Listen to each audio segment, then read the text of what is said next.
Gilmore girls, there's a convention in small town Connecticut. You won't believe who showed up. Check out our 3-day weekend. We first headed to the Ethan Allen Hotel in Danbury, Connecticut for the Decade Days Weekend in the Life event. Ethan Allen is actually a furniture store. It was really popular in the 90s and it's still in Canada and the US. I liked the looks of it and I had enough points for us to stay there for a few days. When you're going to this event, it's actually in New Milford, but the majority of people appear to be staying in Danbury. And the events are taking place at downtown New Milford and the Connecticut Sports Arena. So point one is book your hotel and motel first. You will probably need a car. I don't know what public transportation is like there, but it didn't seem to be a big thing there. And they were also selling a bus pass. More on that later, but I think that that's mostly helpful for the limited parking that they have there in New Milford and the CSA. So we did end up buying bus passes through Decade Days Week in the Life. When we went in April 2025, the selfies, the panels, and the parties all took place at the CSA. So after checking into the hotel, the Ethan Allen Hotel, we headed downtown to New Milford and we went to the building where the registration was. And this is the time where you pick up your passes and everything that you need. We took some pictures at the town gazebo.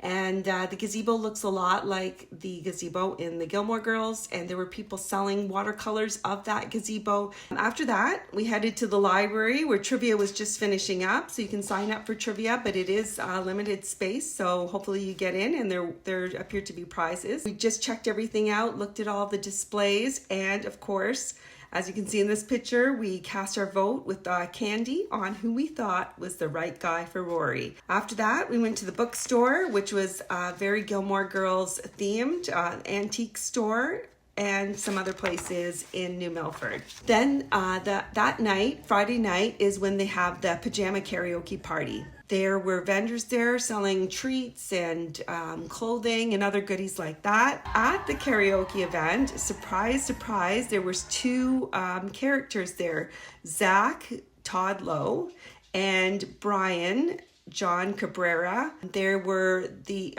Zach, as you know, was married to Lane in the show, and Brian was the roommate. They were mingling in the audience, and they even went on stage to sing a little bit of karaoke for everyone.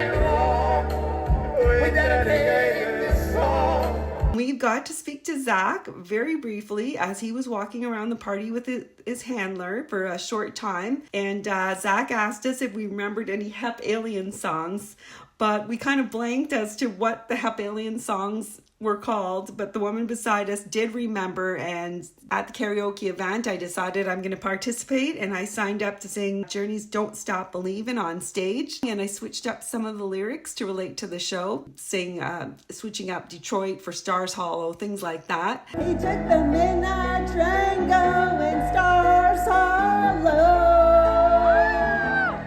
So the next day, Saturday, we headed to Mothership Cafe, which my daughter looked up and was a really, really nice cafe in Danbury. We then went to the CSA because that's where the bus was to go downtown. We went to BP Provisions, which was supposed to be like Dosey's Supermarket. We had a special smoothies, Gilmore themed, and then we ate from this special menu at the Iron Rail. Many shops went along with the theme for the weekend. There were also photo ops and panels happening at this time. Then we took the bus from downtown to the CSA where the Living Arts Party was taking place.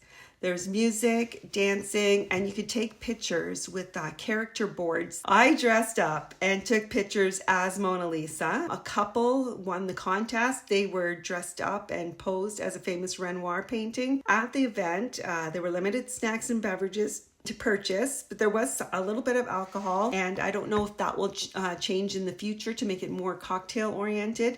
And there was a pizza truck outside. We headed to the CSA on the Sunday, not using the bus pass because that's where the event was taking place.